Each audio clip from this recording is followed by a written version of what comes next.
everyone. We're going to talk about ESG in emerging markets. Emerging markets often have the short end of the stick when it comes to climate change, given that they are riddled by both economic and climate vulnerabilities.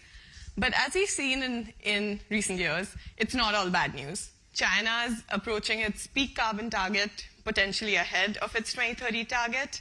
The Philippines is emerging as a pace setter for renewable energy in Southeast Asia. And you're seeing countries come out with climate disclosures, which should give investors more transparency. So here to discuss the ins and outs of climate finance in emerging markets, we have a star-studded cast today. I'll begin with Wai Leng.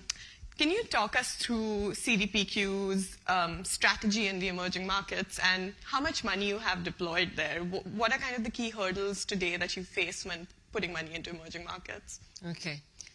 Just a step back. So, APAC is now 12% of our deployment globally. So that's 12%. But having said that, our 12% is still largely in China, India, Australia, and Japan.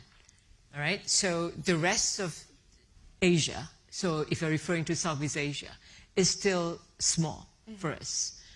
So that's one. And two, you were talking about the hurdles, and I think we prefer to look at it that there are opportunities in this part of the world, in Southeast Asia, in both emerging markets as well as developed markets. And we continue to believe that we can deploy constructive capital with sufficient returns that meets our needs. Yeah. What are some of the low carbon and transition investments that you're looking at in Asia or in broader emerging markets right now? Okay. So the way we look at it, we actually look at, we don't have a separate portfolio per se in terms of ESG or carbon. We don't have a separate portfolio. We actually look at every single one of our investment on its own, and then we apply the necessary ESG filter to it. That's how it works. So including the E of the ESG, so we have taken into consideration the ISSBs, the TCFDs, and we developed our own filter to it. So only when it meets our own filter and the risk return stacks up, we will decide to invest. Yeah. So that applies whether you are in emerging markets, whether you are developed markets, whether you're in Asia or whether you're in the US. So it's the same standard that we actually apply.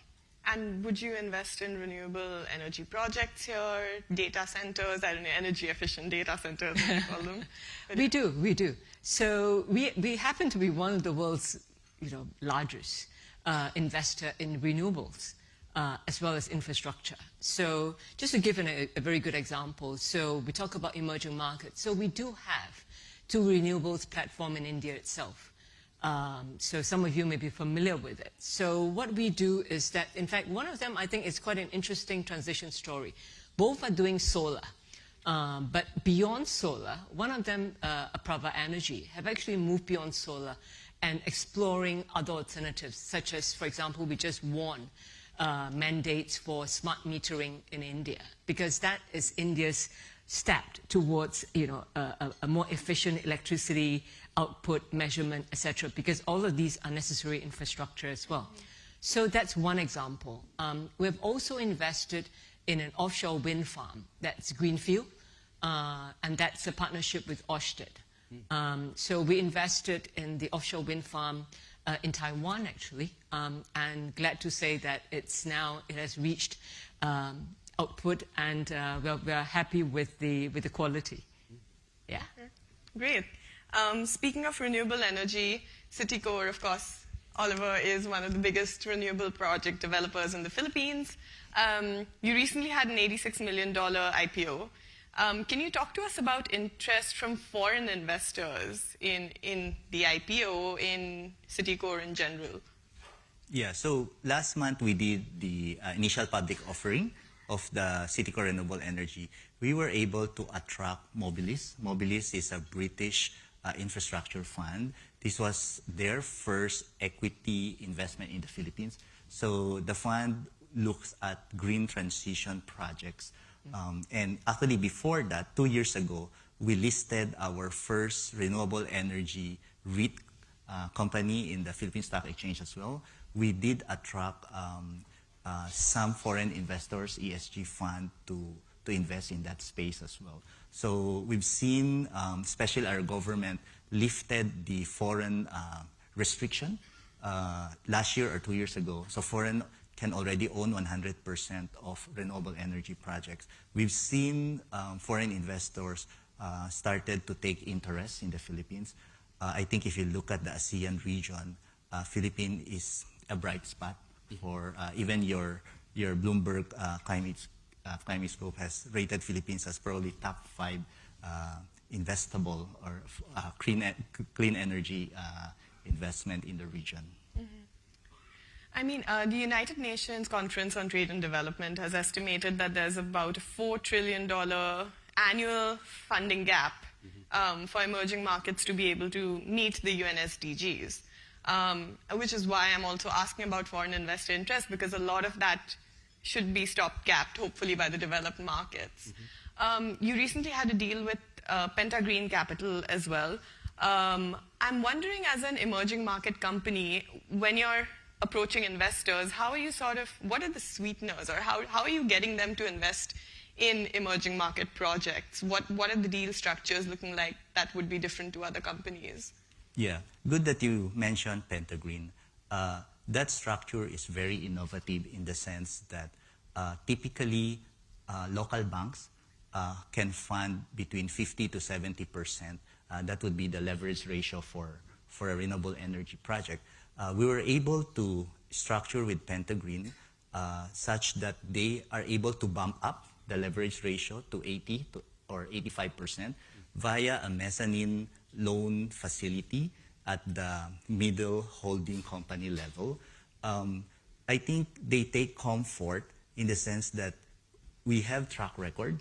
We were able to build 5 greenfield projects already for the past 8 years. If you look at the Philippines, I think from a macro picture, our government has several good policy to promote renewable energy, and we have abundant land and obviously sunlight and wind. So all you need is to address the execution risk. So this is where we believe that we're able to sell to them that we have track record. We know how to develop greenfield, how to navigate through the different challenges of early stage development and also completion risk.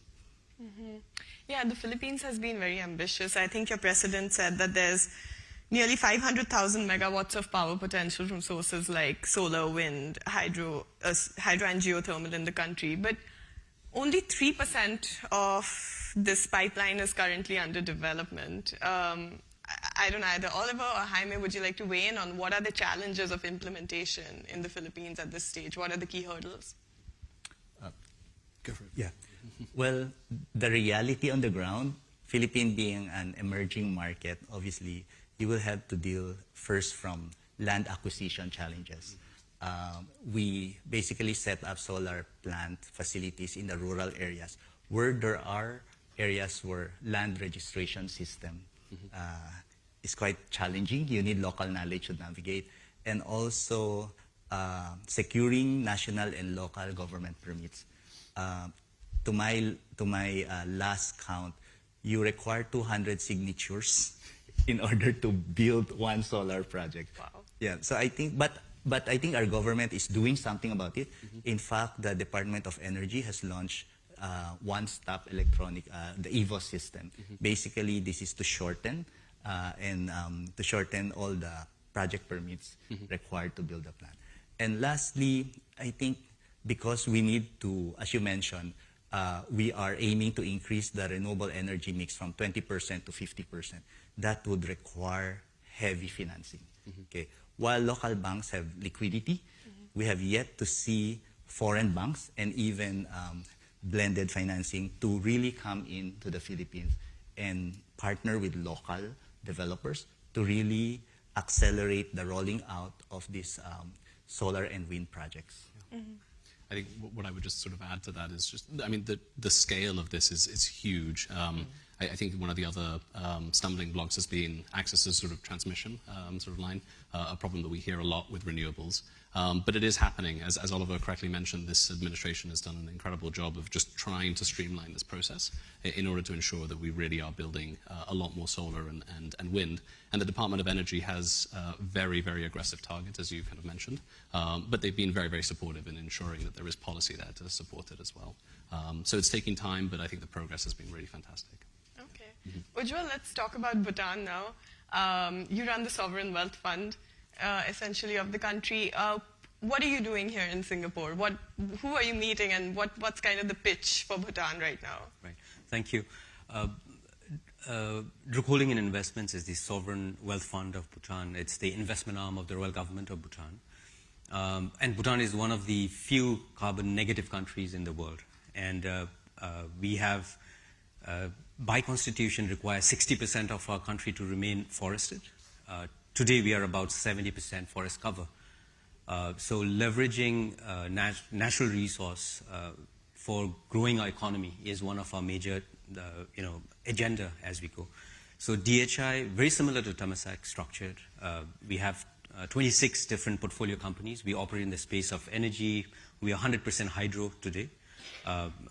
We have 2.5 gigawatt of hydro, but the interesting part is we have about 33 gigawatt of hydro potential in Bhutan, and that's one of the reasons I'm around here, looking for strategic partners, looking for sustainable investments in hydro. We had a wonderful discussion in the morning about blended financing, and if you look at some of the financing structures when you're trying to look at, for example, hydro investments in Bhutan, which has long gestation period, blended finance could come in very interestingly in terms of lowering the risk of the gestation period, lowering the expectation of the equity returns that the investors look at during the gestation period. So those are some innovative financing structures we can look at. But having said that, beyond hydro, we are looking to invest with strategic investors globally. In terms of green data centers, we can green the data center. One of the conversations that was happening in the morning here at Bloomberg was also on greening the data centers. We have 33 gigawatt of energy potential in Bhutan. We can build industries, fast computing centers in Bhutan, and also invest in hydro. So that's another area to look at. Of course, beyond that, we're looking at solar, which is an obvious choice, but also exploring geothermal in Bhutan. We want to ensure that we are 100% green in our energy portfolio as we invite investors to invest in the industry to consume in Bhutan, as well as invest in the hydro sector. You mentioned your carbon negative and a bunch of renewable energy ideas that you have in the pipeline. Where do renewable energy exports fit into Bhutan's GDP? How much do you see them contributing to the overall economy? Right. So Bhutan's GDP is about 2.6 billion US at this point, about 3,000 per capita. We're just 700,000 people. Hydro contributes today with about 2.5 gigawatt. It contributes about 15% of the GDP, and we export about 50% of our hydro to India, and consume about 50% within Bhutan. But then the potential is much higher in terms of developing green energy and developing industry to consume the green energy and greening, for example, the data center to look at. Yes. Okay. I want to come to transition finance because we've been discussing this quite a bit today. I can start with ASIN, Jaime. So you're working on a pilot project with the Monetary Authority of Singapore and the Rockefeller Foundation on this newfangled idea of transition credits, on being able to ensure the early retirement of coal plants that are very young in Asia. Can you walk us through the progress so far on that front and what kind of pricing you're looking at for the transition credits? So maybe just to take a little bit of a step back. So I sit at Ayala Corp sort of level. Ayala is a diversified conglomerate based in the Philippines with business interests in the finance, telco, and real estate and renewable energy development space. On the renewable energy side, there's a company called ASIN, which has about 5 gigawatts of attributable capacity. Almost 100% of that is today renewables, with half of it in the Philippines, the other half in the region. It started about 15 years ago from a complete standing start, no megawatts to ASIN's name. Started with an aspiration for just renewables, but along the way also invested in some coal assets. And about 7 years ago, we made the decision to completely sell down those coal assets and focus exclusively on renewables. There was one asset that remained, which is about a 230 megawatt coal asset in southern Batangas called Esseltec. And we didn't find sort of any potential sort of buyers for it, and so then started to look at other ways that we could potentially retire the plant early. So a couple of years ago, we closed the first market ETM, or Energy Transition Mechanism, which ultimately brought down the operating life of the coal asset from about 2055 to 2040. That was sort of done and dusted. Now what we're trying to see is if Esseltec could be a pilot to transition for the transition credit sort of mechanism. So as you mentioned, we're working with the Monetary Authority of Singapore to see if we could take that operating life, which right now ends in 2040, and potentially use transition credits to bring it up to sort of 2030. So could you use transition credits to potentially bridge that gap? As far as pricing, very, very early days at this point. When we look at the carbon tax here in Singapore, the range by 2030 is anywhere from sort of $40 to $60. And that's the kind of range that we're looking at, which would make the early retirement of that asset feasible. There are a number of ways that the proceeds would be used in order to offset some of the revenue that you're obviously giving up. There is still a technological gap. When you're taking that much coal off the grid, you're going to need to replace that with full renewables, and so there is a big battery component of it, so that funds it. And then the other part is ultimately the actual decommissioning of the plant and ensuring a just transition for a lot of the workers who were working in a coal plant, and now we need to ensure that there is a just transition for them. So that's ultimately what we're working on for the transition credit piece, and it's an exciting piece, but we'll see how that develops. So are you getting bank or investor interest for taking on these transition credits? I mean, it's really early days at this point. Most people are still sort of asking what is a transition credit and how does it work. But I think, especially in Singapore, we've really been very pleasantly surprised at the interest. The methodology for a transition credit still doesn't even exist. It's in the process of being sort of worked out. But we are getting some potential interested sort of investors in this, asking more questions, trying to sort of find out, which at this point I think is really all we could ask for. And yeah, some really fantastic potential partners in Singapore who are ultimately just hungry for more information, which I think is good at this point.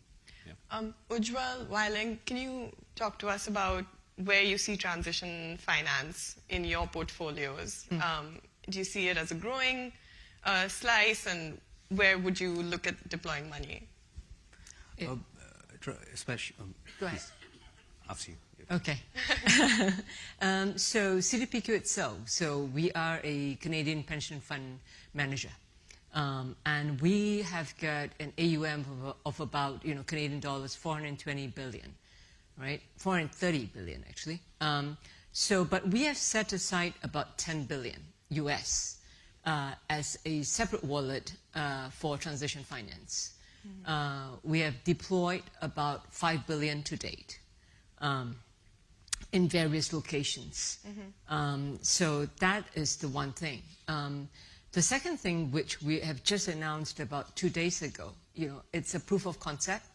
So the ILN network, together with the members, including CDPQ, including our Canadian counterpart, OMAS, for example, we have jointly committed to 400 million worth of transition debt financing for emerging markets, specifically for emerging markets.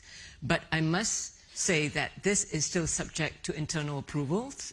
So this is more, what I would call an intention, but it's a strong intention on the part of the IRN and its members. The U.S. Treasury Secretary Janet Yellen is also involved in this initiative. So it's 400 million, fairly modest as a start. But as I said, this would be an interesting proof of concept. And if it works, then obviously, you can actually magnify it and multiply it. Yeah. So there are various initiatives that we're looking at. We're looking at how, as you mentioned, how this evolves and how we'll be able to leverage. I mean, one of the things from the technical side of the power system, when we require base load, I think that's what is important to look at. And when the energy transition happens, or if you're looking for some of these markets to evolve, if you look at the grid of South Asia, it's one of the least connected grid. But for Bhutan, it's highly interconnected with the Indian grid. So that, and then because of the way the power transmits, there may be potential to look at transition financing because we are an interconnected grid for transitioning from one source to another, or looking at transition finance to see how the credit grows eventually.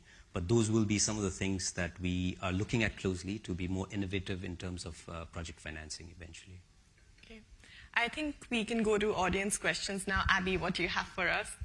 We do have a question for you, and it's a very good one. Okay. How are you preparing your emerging market investments ahead of a possible Trump presidency? That should have been my first question. What was I thinking? Who would like to take that first? Wai Leng, can I come to you?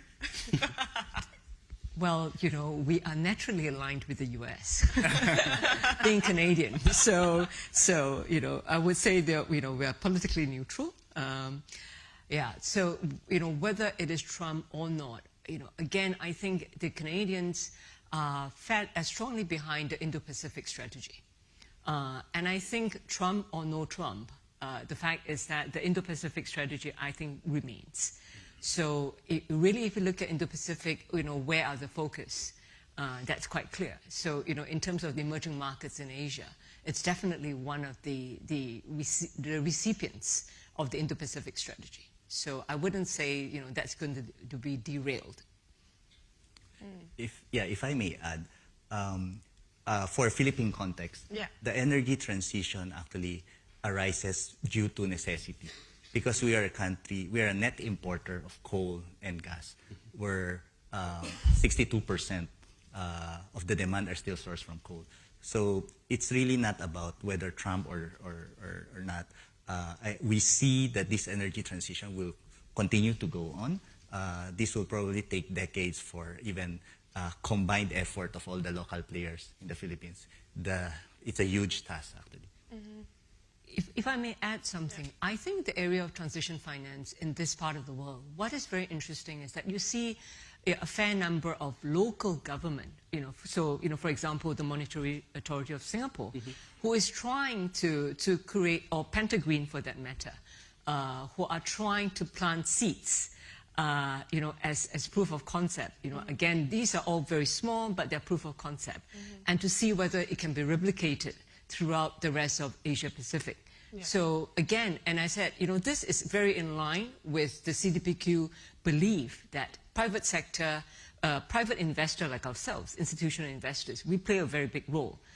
It's just that at this point in time, for us to take all of that risk is something that is probably very challenging. So we need everybody to come in, including the government, the regulators, ourselves as private institutional investors, and potentially the multilaterals coming in, philanthropy, because really what do you need for transition? You need quite a fair, you need a couple of things. You need first losses, you need your foreign exchange, because these are very long term. And you also probably need a fair bit of project preparation, because not everybody is an Ayala. So Ayala, I'm sure, has got enough resources internally for project preparation. But for a lot of the smaller players in Asia, I'm quite sure that we could do with quite a fair bit of help in project preparation, such that it becomes more bankable. So I think all of that is, Trump or no Trump, is something that my sense is that being based here in Asia is something that it's really a question of need, that we just need to find solutions. Oh, yeah, agreed. Yeah. But when we talk about solutions, I'm thinking of the Just Energy Transition Partnerships, right? In Indonesia, for example, that 20 billion in financing, there are questions around how that money, where that money is coming in from, is it coming in at all? So that hasn't kind of worked out the way everyone would have liked to. And Vietnam is another country looking at JETP right now. Jaime, I know that Ayala is looking at, ASIN's looking at Vietnam. but renewable projects in particular there. I wonder if you can talk to us about how you're navigating the landscape, whether you're involved with the JETP at all there, and Sure. what are you finding? Yeah. So just to provide some context, so we've been in Vietnam for a number of years. We have about 1 gigawatt's worth of attributable capacity there, mainly solar and wind. I think the JETP initiative, we've heard, I think, time and time again today of just the sheer amount of capital that's going to be required for this transition. And so any of these initiatives, I think, are very, very positive developments. I think ultimately a lot will just come down to how this needs to be put in place. At this point, the JETP initiative, I think, is still very much at a G2G, a sort of government-to-government sort of level. We are, of course, monitoring it closely to see how it could sort of impact us, but no direct implications for our sort of Vietnamese strategy at this point. Really just focusing on sort of PDP8 and how we can continue to increase our investments in Vietnam, specifically in the sort of wind and solar side. But I think all very, very, very positive developments. I think we just need to be a little patient to sort of see exactly how that's going to trickle down. When you're talking about financing in this region, political will is a big question mark, because you also have strong fossil fuel lobbies. Wai Leng, are you seeing any change in tone from the lobbies, from the leadership, in terms of how willing they are to transition the economies and energy sources? Well, I think perhaps for the emerging market side of it, if that's what you're referring to, we probably have a little bit more, we've done probably a little bit more work on the developed market side within APEC itself. So that's an honest answer. So, you know, we have looked at a couple of things in Australia. We have looked at a couple of things in Japan, as an example, more on the developed market side. And for political will, I don't think we're in a position to comment on that, because I think ultimately all government, will have to answer to its people. And ultimately, I think there will have to be, because again, you're talking about jobs, you're talking about the cost of living, you're talking about all of these together with whether you actually have got the fiscal ability to take some of these hits, and that's the reality on the ground. So that's why I kind of like the idea of having proof of concepts, rather than a very big bang approach. Because once you're able to have a proof of concept, then the different parts of the market, because it's a market, the market will come together and say that, aha, this is something that potentially we can replicate, and we can actually make money out of it. So maybe we'll try to replicate it. It's exactly the same as building solar farms from scratch. You build the first one, it's very tough. You build the second one, and then by the time you build your fourth and fifth, the market kind of have a bit of understanding. All right, this is potentially how I can look at it. How can I cut and dice it a little bit? So for me, I think the first step, or baby steps, are kind of very important in this part of the world. Okay, thank you. Would any of you like to weigh in? Yeah, I think very similar thoughts as we look to invest for the region, in the country. I think what's important is the demand and supply, and what is required, and what's the intent, at the end of the day, to be more sustainable investments, whether it's in the energy transition or any of the industries you want to grow for growing your jobs, or whatever is required in the region. So our focus would be on to look at the markets, and to look at the demand and supply, and to see what's required by the consumers, and then navigate as we move on in the space of investments. Yes. Okay. I'm mindful of time, so let's end on a positive note. You have 20 seconds each to identify the biggest opportunity in terms of investments or business in emerging markets for your companies right now. Ujjwal, maybe we begin with you. Well, I have to say that it has to be energy. I think that's the space where we look at very, very positively, and we also feel that we contribute larger to humanity as such by building more green energy projects in the future. So we look forward to collaborating, networking to look at energy investments. Wai Leng? I think for us, emerging market, it's really, the play on macro, the demographics, that it's really in the favor of emerging markets. So, because we're already very, very skewed towards developed markets, and it's the macro in the emerging markets that's highly attractive. Yes, speaking of macro, Philippines actually, if you compare in the region, we're early in terms of liberalizing its energy market, and that is foundational compared to the other markets where the grid and the utilities are still state-owned, which are becoming an obstacle for that energy transition. Transition credits, and I think the other big one is on-demand renewables. I think a really, really interesting development sort of there, which, is definitely a space that we are very excited about and keeping a close eye on. Okay, great. Time's up. Thanks very much, everyone. Thank you all for joining us today. I hope you